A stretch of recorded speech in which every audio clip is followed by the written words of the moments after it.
those questions will be answered in this video. हमारी strategy क्या रहनी चाहिए इंग्लिश लैंग्वेज में? हमारा कॉन्फिडेंस बढ़ाने के लिए वोकैबुलरी एक बहुत ही इंपॉर्टेंट रोल प्ले करती है, लेकिन अगर हम इसी फोन को अपनी लर्निंग के लिए यूज करने लग जाएं, then I am sure we can make a 360 degree change in our life. I am pretty sure कि हम ज्यादातर वर्ड्स इसीलिए भूल जाते हैं क्योंकि हम इस्तेमाल नहीं करते. Let me tell you, let me break this myth. You don't need to know all the rules. आपको सारे ग्रामर के रूल्स लर्न करके करना भी क्या है? आपको टाइम मैनेजमेंट सीखना पड़ेगा. उसके बिना क्या होगा? you'll feel कि टाइम इनफ नहीं था. आता तो था, हो तो जाता, बट मेरे पास टाइम नहीं था.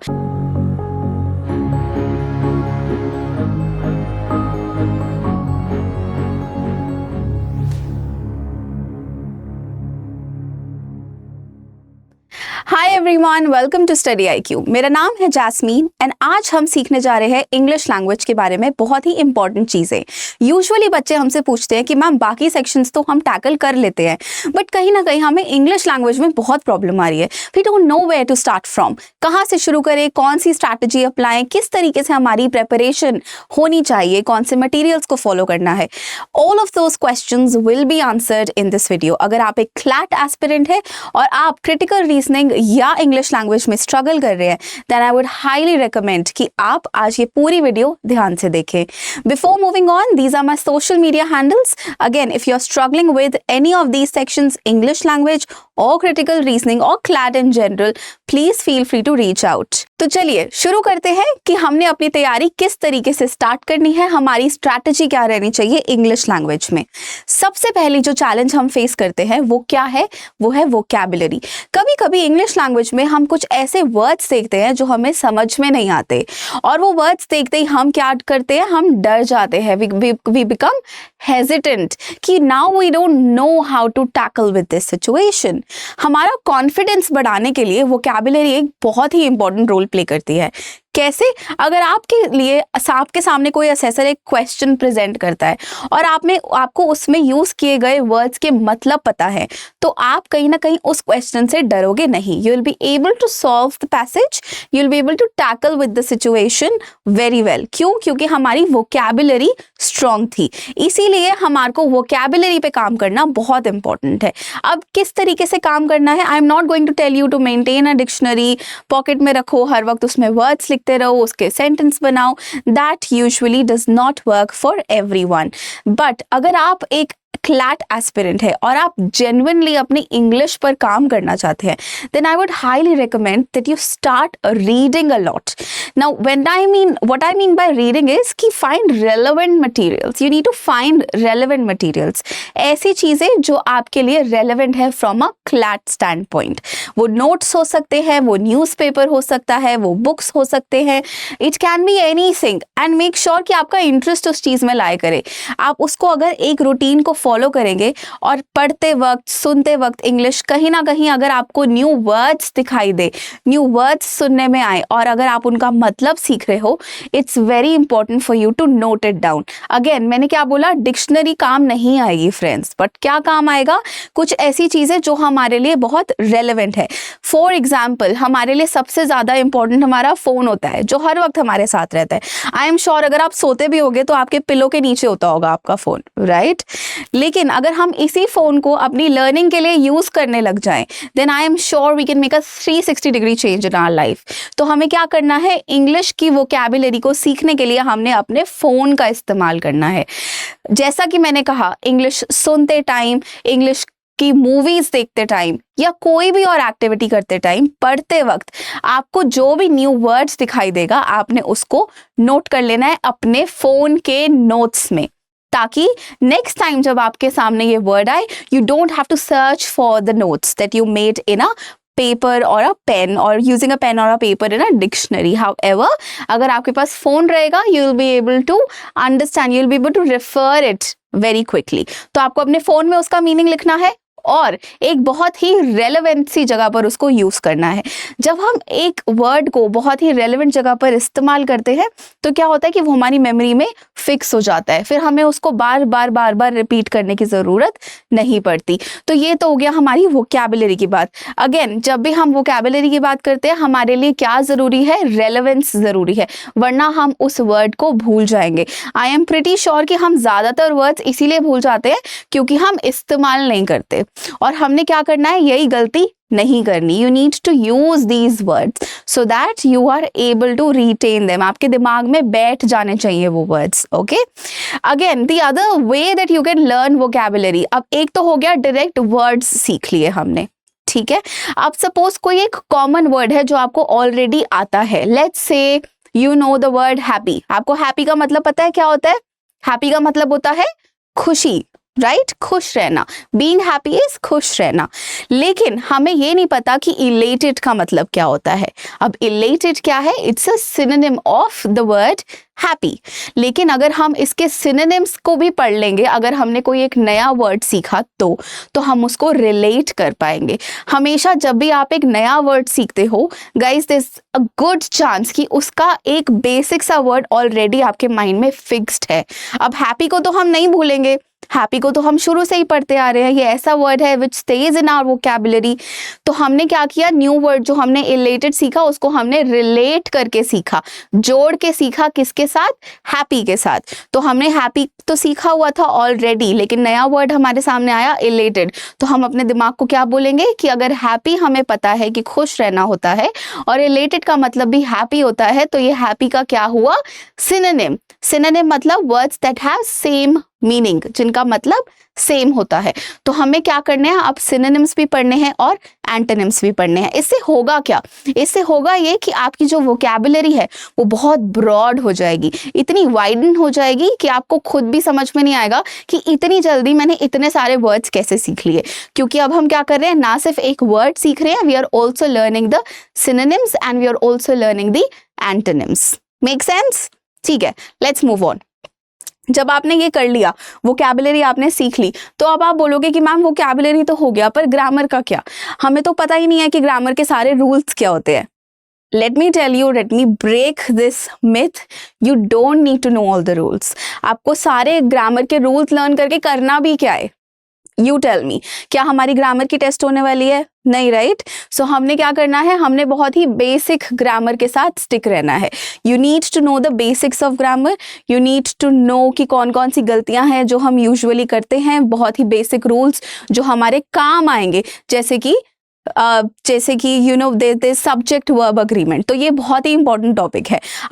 हम डेली यूज़ में भी हम इसको बहुत ज़्यादा इस्तेमाल करते हैं। जब हम डेली स्पोकन इंग्लिश प्रैक्टिस करते हैं या डेली किसी के साथ इंग्लिश में बात करते हैं तो भी हम ये मिस्टेक बहुत बार करते हैं। तो हमने क्या करना है, कॉमन मिस्टेक्स की लिस्ट निकालनी है, उसको समझना है। This is something I will cover, ठीक है, सो डोंट वरी। लेकिन मेरा कहने का मतलब क्या है कि आपको ग्रामर के रूट्स तक नहीं जाना। It's not needed, you don't need it, so why waste time? ठीक है, वो एनर्जी आप कहीं और पर, किसी और डायरेक्शन में उसको फोकस करें, कहीं और फोकस करें जहां पर आपका टाइम अच्छे से मैनेज हो पाए। हमारे पास टाइम वेस्ट करने के लिए बिल्कुल भी नहीं है, राइट? ठीक है, तो हमने ग्रामर के बारे में सीख लिया कि हमें बहुत ही बेसिक सी चीज़ें सीखनी है। उसके बाद एक बार आपने ग्रामर के जो रूल्स थे उसको उठा के पढ़ लिया। अगर कोई एक पर्टिकुलर आपको मिस्टेक दिखाई दी, उसको ठीक करने के लिए आपने पढ़ भी लिया, तो आप ऑनलाइन जाकर क्विजेस कर सकते हैं, गेम्स खेल सकते हैं, जिससे क्या होगा, आपके जो वो रूल्स हैं वो रिवाइज हो जाएंगे। एंड दैट रिमाइंड्स मी कि आप हमारा टेलीग्राम चैनल भी ज्वाइन कर सकते हैं, आपको डिस्क्रिप्शन में मिल जाएगा उसका लिंक। और उससे होगा क्या कि हम क्या करते हैं, हम शेयर करते हैं फ्री रिसोर्सेज। फ्री रिसोर्सेज आपको हेल्प करेंगे ये सारी चीज़ें प्रैक्टिस करने में, ठीक है। So I will see you there, as I said you can reach out to us anytime. Coming back to the topic. अब इंग्लिश लैंग्वेज में हमने क्या क्या सीखा? हमने सबसे पहले सीखा कि वोकैबुलरी कितनी इंपॉर्टेंट है और कैसे सीखनी है। फिर हमने सीखा कि ग्रामर में मास्टरी करने का जरूरत नहीं है, we just need to know the basics. Third is the reading comprehension. Now this is something that usually is challenging for the most of the students, क्योंकि ये हमें तंग करता है। क्यों तंग करता है?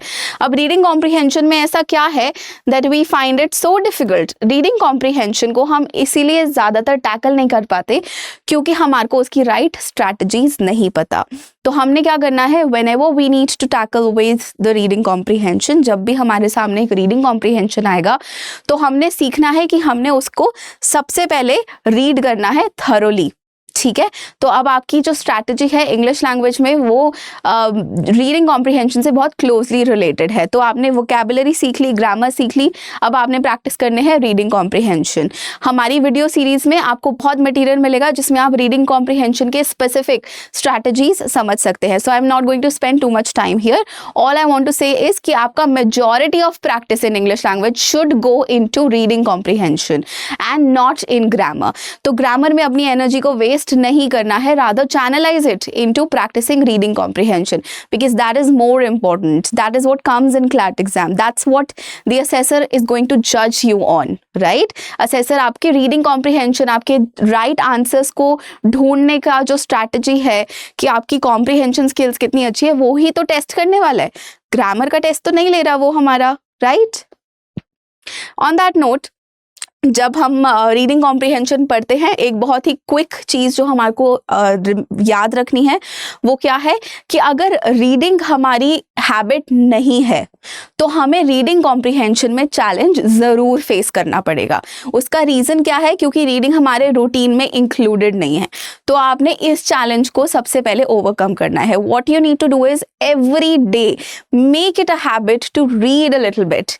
That's where I started from, right, that's where I started this video from. मैंने सबसे पहले वीडियो में क्या बोला कि आपको वोकैबुलरी सीखने के लिए रीड करना पड़ेगा and same goes for reading comprehension. अगर आपको रीडिंग कॉम्प्रिहेंशन अच्छे से करना है, if you want to make sure that you score well in reading comprehension, you need to start reading, make it a schedule. आप एक पैराग्राफ पढ़ो, आप एक एडिटोरियल पढ़ो, आप एक कॉमिक बुक पढ़ो। Read anything that suits you, interests you, fits your routine, but do it daily, consistently. This will help you to inculcate a habit of reading. तो reading हमारे लिए एक बहुत ही alienated exercise नहीं रहेगी, बहुत ही ऐसी चीज़ नहीं रहेगी जो हमने कभी करी ही नहीं है, राइट? सिर्फ एग्जाम में करने से तो नहीं होने वाला। अगर आप सोचो कि मैं सिर्फ मॉक कर लूँगा या मैं सिर्फ जो रीडिंग कॉम्प्रिहेंशन आज तक आए हैं वो कर लूँगा और मेरा काम हो जाएगा, ऐसा नहीं है। You need to make reading a part of your routine, otherwise नहीं हो पाएगा। Believe me, this will help you immensely.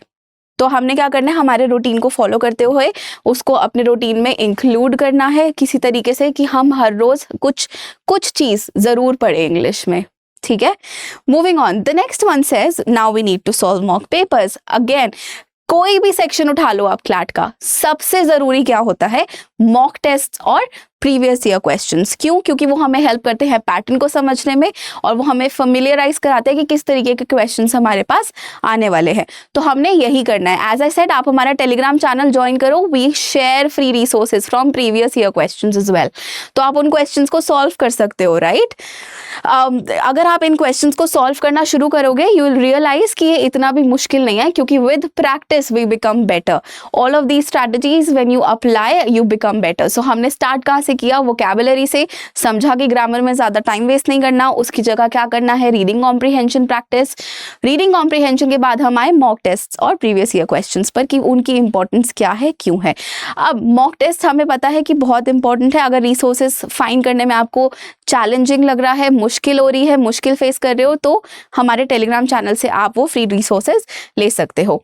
उसके बाद जो इंग्लिश लैंग्वेज सेक्शन जो हमारा क्लैट का है, सबसे मेजर चैलेंज जो बच्चे फेस करते हैं वो होता है टाइम पर अपने एग्जाम को ना कंप्लीट कर पाना।